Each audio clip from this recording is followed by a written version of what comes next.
What's going on, guys? We're about to check out a video from Tim Pool. He's going to be speaking on a few people like Hunter Avallone and another guy, I think named Pakman. You guys been asking me to look into him as well. Let's check this out, man. Make sure you guys go and check out the original video on Tim Pool's channel. All right, let's get into this. Hit the like button, drop some comments, man. Put Fang Gang in the comment section if you rock with me.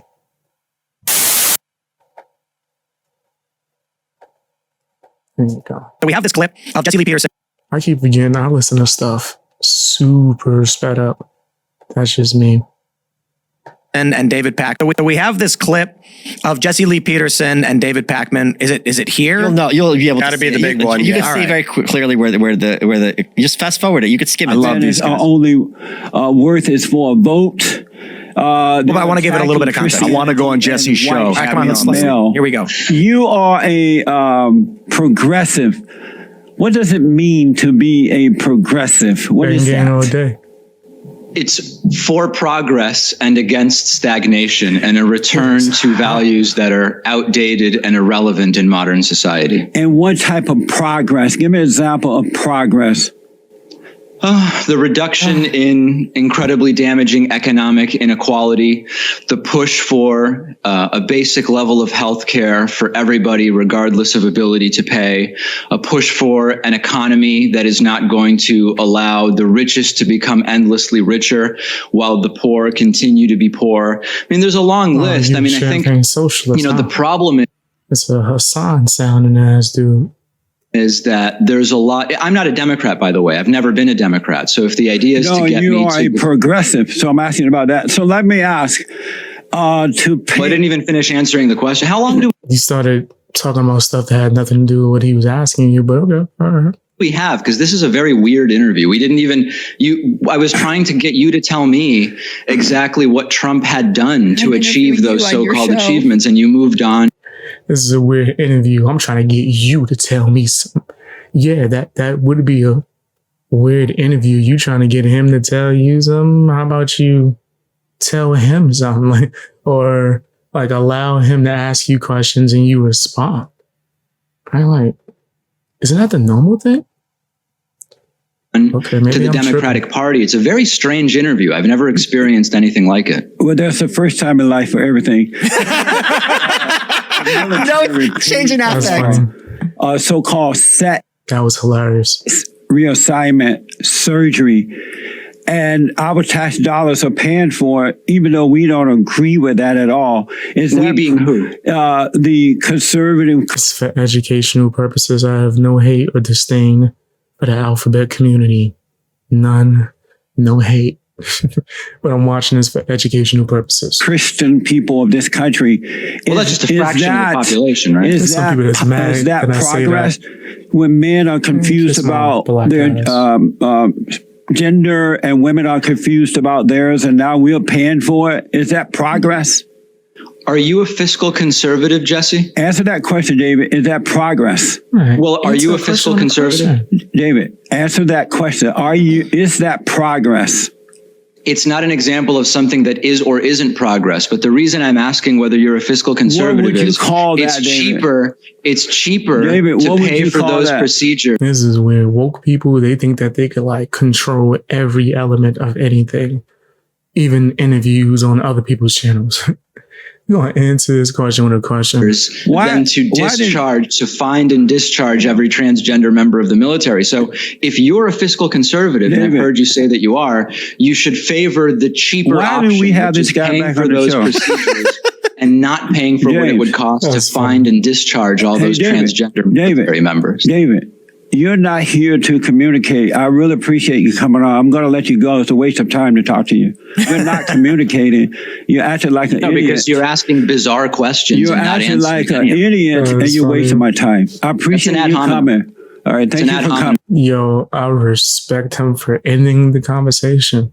There's so many people that treat this like some weird game where you have to keep engaging with somebody that sounds like a lunatic.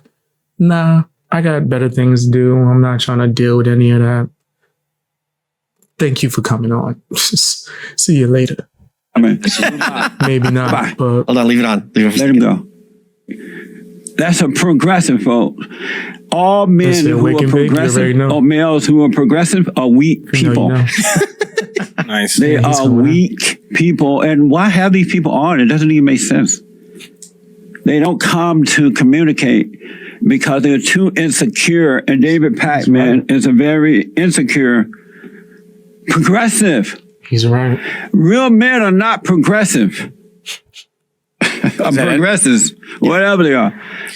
Yeah, so I love Jesse. You haven't had him on, have you? Oh, he'd be so good. He's so funny. God. I see the thing about progress. I think he's asked me to go on his show, but I rarely go on anyone else. Right, but why wouldn't you want him on your show? I didn't say that. I didn't say I wouldn't want him on my show. Okay. Oh, whoa, Michael. A culture wars. Why are you just insinuating that? Like, that's crazy. Why are you just going to throw that out there? He didn't say that. And I honestly, I agree with him on I don't like going on other people's shows like that. I'm trying to build my own.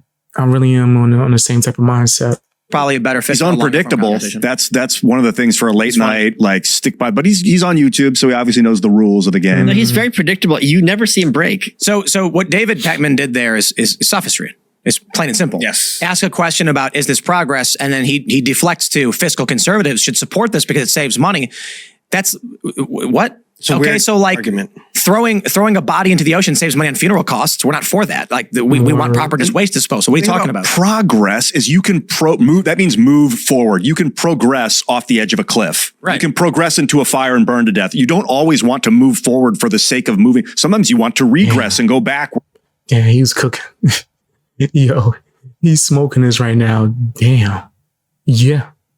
Actually, I'm going to start using that analogy.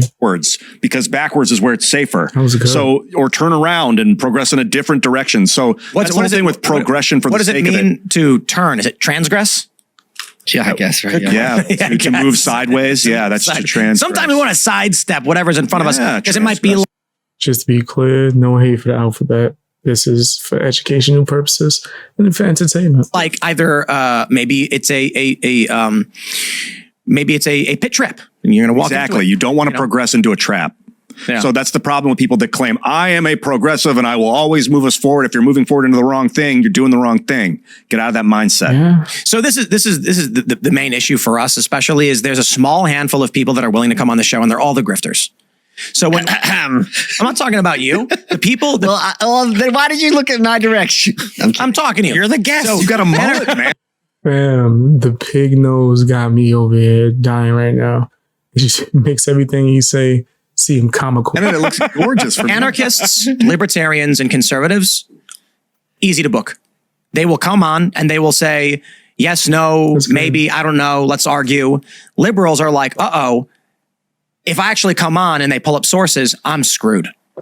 The best example, and I will always give him the credit, shout out to Hunter Avallone, who came on this show and we were.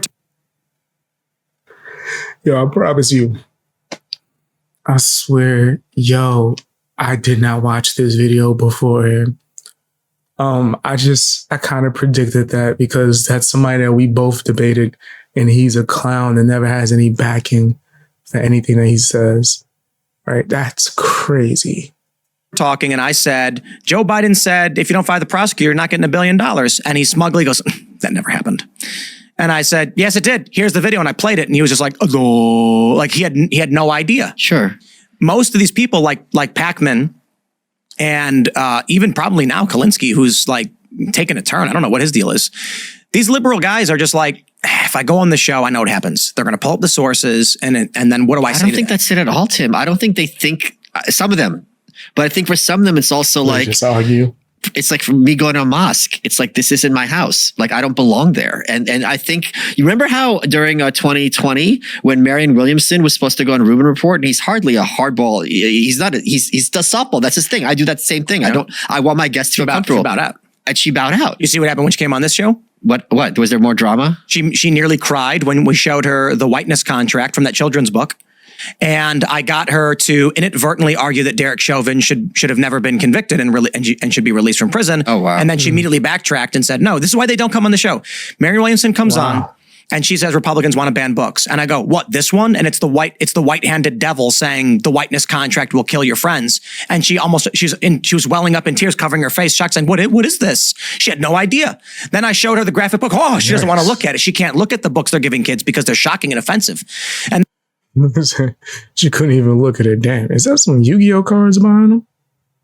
I'm not sure, but I know that's a sidetrack, but those are like Yu-Gi-Oh cards behind them. Then I asked her, if a person couldn't get a fair trial, should they go to prison? She says, no, of course not. So I said, if there was a person who was accused of murder and he's in a state, but the judge said there is no way you'll receive a trial in this state without someone knowing and being biased, should this person be put on trial? And she goes, no, of course not. And I went, like Derek Chauvin. And she went, oh my God. Ooh. And then after the show was over, she was like, this is why I can't come on shows like this. Something that said that effect. She goes, because you ask these questions and the TVs don't do this. But the thing is, those aren't even gotcha questions. No, it's The heck? The heck is that supposed to mean? Tim Pool is not like mainstream media? But wouldn't that be a good thing? Now, I know there's some people that don't like Tim Pool. I understand. I'm not trying to control people's opinions on anybody. I'm just speaking on what we're seeing. I think that sounds crazy what the other person said that was on his podcast. That's nuts. Real conversation. That's right. Like, think with those books, like that to me is the most egregious evil gaslighting, because we went back 5 years ago and I'm like, I know you kind of are conservative in your morals, but 5 years from now, they're going to be showing like pornography to kids and then telling you it's not happening. It's like, why would they do that? So disprovable. And here we are. They said this in 2000. The gaslighting is incessant. In 2008, the argument. It's crazy. It's nuts. When I looked into the book that I think that he might be speaking on, the stuff that was being said in that book, I don't think it belongs in schools. Against gay marriage was, I think it was 2008 when they were doing, was it Proposition 8 or whatever in California? The argument was, it will lead to schools teaching children about gay sex. And the left was like, oh, shut up. And I remember all my friends being like, dude, we're talking about two people just having a private life. They're not going to be in your schools. But the conservatives were correct. They weren't arguing that arbitrarily they just start saying, we're going to bring, gay sex into schools. They were saying, if you have two adult men who are married and he's a teacher, the children are going to be exposed to this and they're going to have questions about why his husband is showing up and who is that, because teachers' spouses may show up and pick them up for a ride or something. And it will result in the school making the argument. Literally where we are now is that Democrats are making the argument that they have to teach children about gay sex. And I'm not even talking about like love. Which is crazy. If that's true, that's nuts. Yo, that's nuts. Yeah, I don't think that's necessary. I think that's insane. I think that's crazy, right? And I'm just giving my opinion on it. Yeah, that don't sound right at all. Literally, these books. One of the books, it's called what's the? We don't have them in here because we moved. The one that explains scat to children. Yes, it explains it to children. And can I say one sentence? It's in the school libraries and the curriculum. Can I say one sentence? Because I know there's one where they were talking about oral. There was the one clip, I bring this up all the time, when there's a Canadian reporter and he went back to North Korea. And North Korea, when you talk to the guides, there's always two because they watch each other. And they're at the Oster Trench. There's an Oster Trench outside Pyongyang. And the reporter goes to his guide is like an older man, his 50s, I'd say roughly. And he goes, last time I was here, I asked you about gays and lesbians. And he goes, yeah. And you guys said, we don't have that here. And he goes, well, what about bisexuals? And this old North Korean just goes, what? So I think I might have seen the clip that he's talking about. I've seen certain variations of footage like that where people are just like, so don't know if I'm hope that they're not going to go into the extreme, but I've seen extreme cases where they've asked them about certain things and the person is just looking at them like, what? Nah, that don't sound like you saying something in reality right now. You mean like right now? In real? And it was a group of people, they discussing something like that. We voted no. We said that's not possible. Like, oh, damn. It was already at the point where like, okay, they're just showing like oral, and now you're like, I thought I caught up. So my God.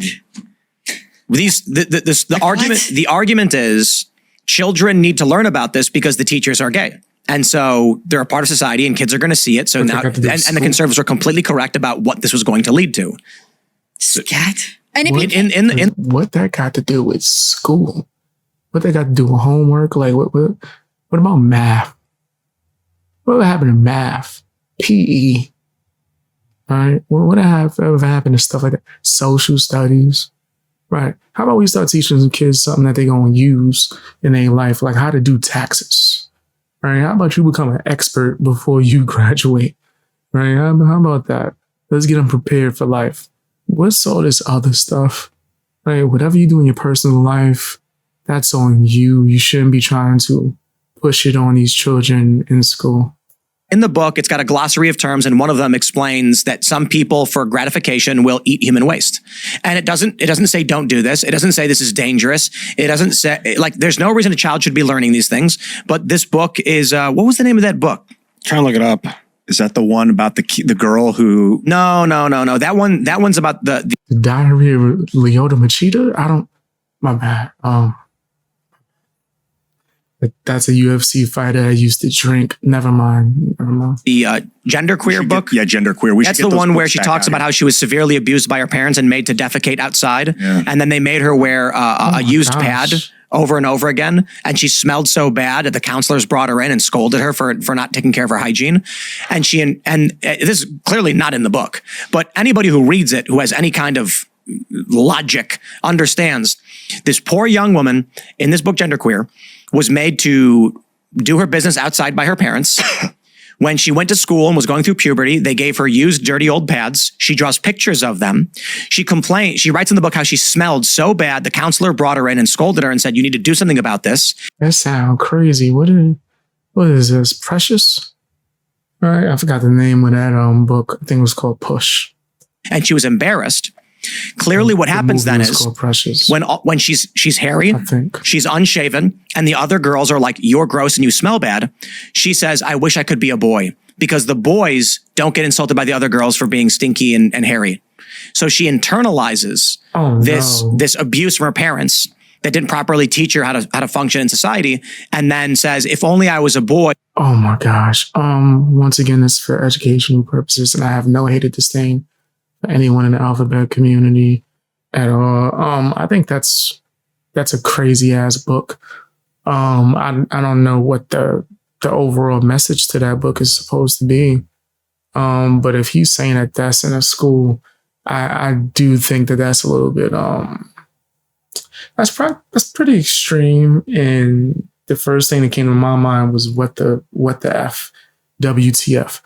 So yeah, I don't know how that shouldn't be allowed. Like if you want to make an adult book, right, and someone's talking about stuff like whatever, right? Okay. If they're saying that that's in schools, I do think that's crazy. Then I could escape from this. And then she seeks out to get a sex change. And this is what they're giving to kids to explain why these people believe these things and feel this way, without actually telling the children, if your parents are making you wear 3-day-old crusted pads and you smell bad, you are being abused and you need help. But that's the book they're giving. Yeah, that's something. The message that should be taken from that, actually, right, is if this is going on, you need to report this, right? You need to actually go to somebody that can help. Right? Like, yeah, that's crazy. I mean, kids. Ian, how are you going to sit down and give these people the benefit of the doubt? I'll tell you exactly that's what I'm thinking about, because I think when people self-identify, when they put themselves in a mental cage by saying, I am a progressive, I am an anarchist, I am a Democrat, I am a Republican, that they're living in a sort of mental fear where they're like protecting themselves with this idea of what they think they are. And so these people are vulnerable because that's why they're identifying themselves as a protective field. So if they feel like you're not on their side, they're going to have a fear of you. You think Michael is claiming to be an anarchist because he's afraid? I think it protects him from having to explain why he's not voting. So, for instance, exactly. It's a thing. Like if you're truly an anarchist, you wouldn't label yourself at all. There would be no rules. That's not what anarchism means. Private rules. They about to have a debate. I don't want to get into the anarchist debates, man. It doesn't mean chaos. But literalines without authority. Yes. Yeah, you wouldn't need to label yourself in a truly anarchist. Anarchists play Monopoly, and you get the same amount of money at the beginning, and so on and so forth. I play chess. I identify with that. I identify with your way of thinking quite a bit, but I think that labeling yourself. I don't know what you think my way of thinking is, though. That authorities can become very dangerous very quickly. Authorities so be very illegitimate. Thanks for watching this clip from Tim Cat. Dang. Yo, but I actually kind of want to see them go back and forth about the whole anarchist debate. I think that would be pretty interesting. But when it comes to everything else, I do think that they was cooking for sure, right? I do think that they had extreme valid points. Whoever the Pakman dude was, I don't think he knew how to answer a question. And I think they was cooking when they brought up Hunter Avallone. But tell me what you think down in the comment section. Hit the like button, share the video as well.